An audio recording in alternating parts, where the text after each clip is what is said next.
Hola clase, vamos a dar lugar al último de los vídeos explicativos del tema 12 de los transportes y vamos a entrar sucintamente en lo que es el transporte por ductos, o sea, los oleoductos, gaseoductos, el transporte por tubería de agua y generalmente de hidrocarburos, que también es un método de transporte que no se suele tener en cuenta. Simplemente lo nombro aquí y vamos a ver algunos datos, ya que, pues bueno, el acueducto, la distribución por tubería se vio en el uso de las aguas y obviamente en el uso de las fuentes de energía, pues se toca brevemente el tema. Entonces, como queda un tanto descolgado, vamos a ver un poquito aquí.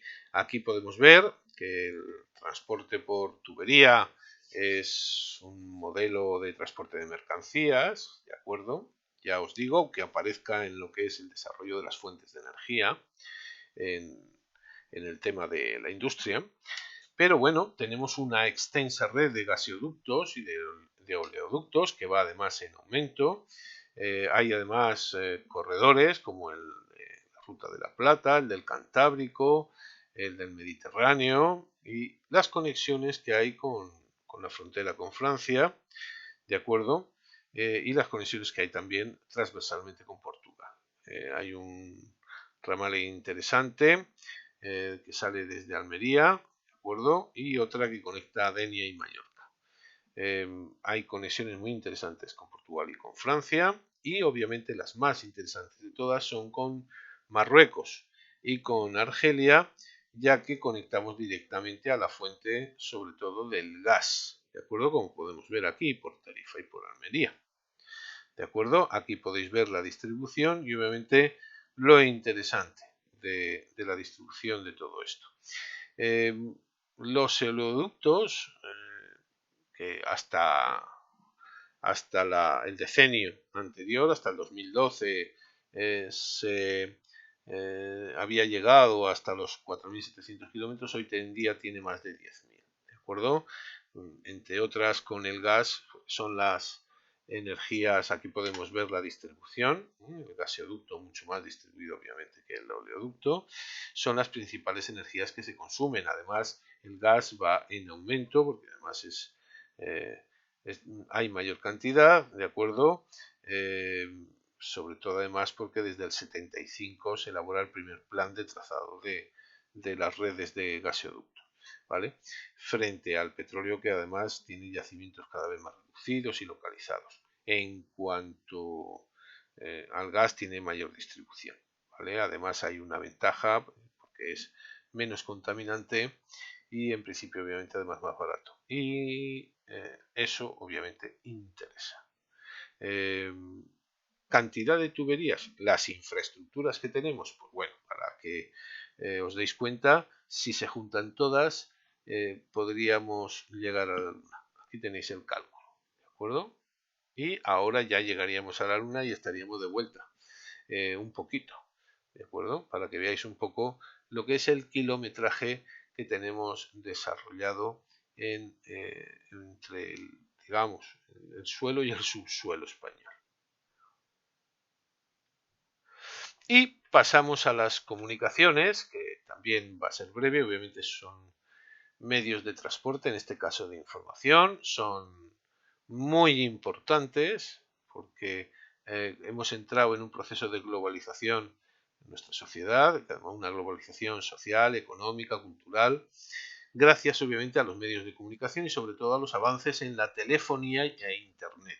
Entonces, bueno, eh, estas telecomunicaciones tienen hoy gran importancia ya que nos permiten acceder y además procesar y almacenar gran cantidad de información, transmitirla y obviamente esto va a influir directamente en la economía y no nos podemos abstraer de todo esto, ¿vale?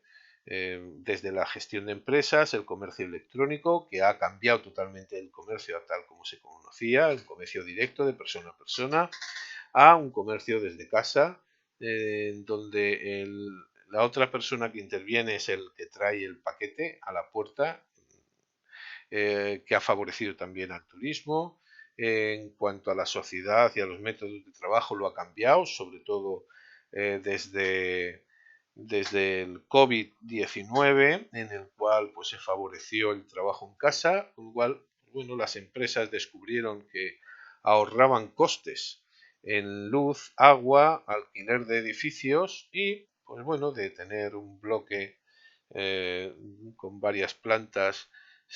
Muchas han pasado a tener pues, un simple piso y el resto de trabajadores pues centrados en casa a través de la informática, conectarse con la empresa y trabajar, lo que les permite además también en cierta medida pues, facilitarles un tanto la interacción con las familias y cierta independencia.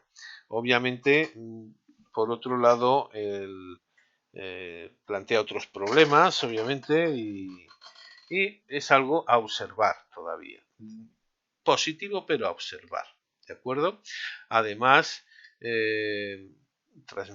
facilitan la transmisión de conocimientos y eso obviamente facilita a su vez la interconexión con personas de múltiples orígenes, con lo cual obviamente pues bueno, es acortar distancias, unirnos cada vez más, corregir además eh, algunas deficiencias existentes eh, en las relaciones y en el conocimiento, en la desigualdad del conocimiento, ya que se puede acceder en principio de forma libre. Ya veremos también cómo evoluciona este mismo mercado en un futuro.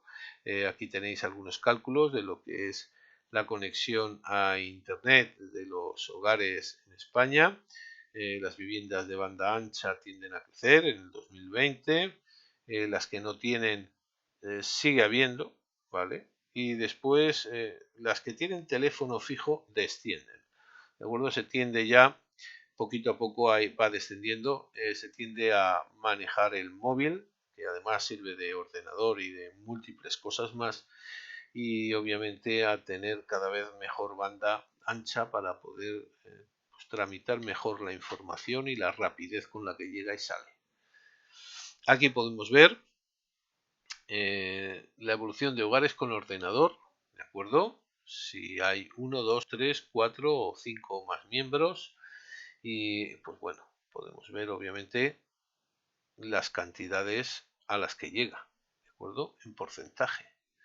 Las casas con un miembro que tiene ordenador, pues es casi un 70%, no llega, ¿vale? De las viviendas con una sola persona, mientras que las viviendas con 4 personas van al 95%. Las que tienen 5 o más están por encima del 90%, lo cual obviamente indica que es algo que ya se ha hecho bastante común.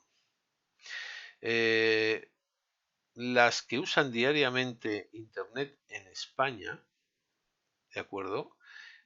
Como podemos ver, aquí hay dos grupos de edad, el de 16 a 24 y el de 25 a 34 años, que es el más numeroso.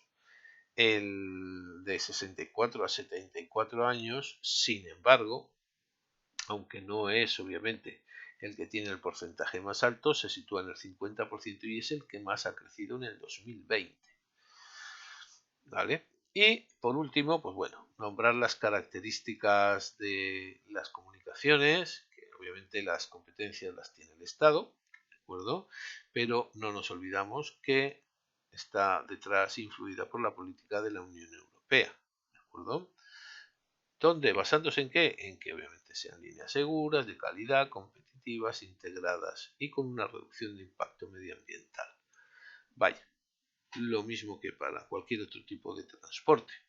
¿De acuerdo? Ha mejorado la red de telecomunicaciones y el equipamiento de hogares y empresas, se ha intensificado el tráfico, se ha diversificado, ya que han aparecido pues, aparatos portátiles, móviles, ya llevan un tiempo, pero obviamente los smart son ya prácticamente son globales, los tiene todo el mundo, es el teléfono que le interesa a la mayor cantidad de gente porque la operatividad con ellos es mucho mayor y sí que hay desequilibrios territoriales, ya que obviamente las ciudades más grandes son las que tienen una red mucho más densa y de mejor calidad, mientras que hay otras que son más deficientes o peores. Obviamente las zonas rurales lo tienen muy mal, ¿de acuerdo? Y bueno, pues al integrarnos con la Unión Europea se han extendido las redes transeuropeas de telecomunicaciones, sobre todo la banda ancha, y se ha liberalizado el mercado, ¿de acuerdo? El impacto de estas redes es reducido. Sobre todo el problema es eliminar el material obsoleto y a ver si aprendemos que no por echarlo en un barco y llevarlo a Ghana se soluciona el problema. Se ha creado una red de recogida de puntos verdes, ¿de acuerdo? Y ahí es donde se realiza el reciclaje, que es, pues bueno, interesante cualquier aparato viejo no tirarlo a la basura, sino llevarlo directamente a estos puntos verdes. Bueno, aquí podemos ver el consumo de Internet por comunidades autónomas, en donde destaca Andalucía, ¿de acuerdo? Lo que se consume el último año y los últimos 3 meses. ¿Vale? Estamos hablando de datos del 2020. Para que veáis un poquito, pues bueno, nos destacamos poderosamente Cataluña, Madrid y Valencia luego. Y ya pega un bajón importante en población que ya no llega al millón en, bueno, Galicia, Canarias, Castilla y León, etcétera, etcétera, etcétera. Y con esto hemos terminado la exposición del tema. Lo que haré ahora será explicaros algunas prácticas para que estén los modelos, que además colgaré ya resueltos en PDF para que podáis acceder a ellos.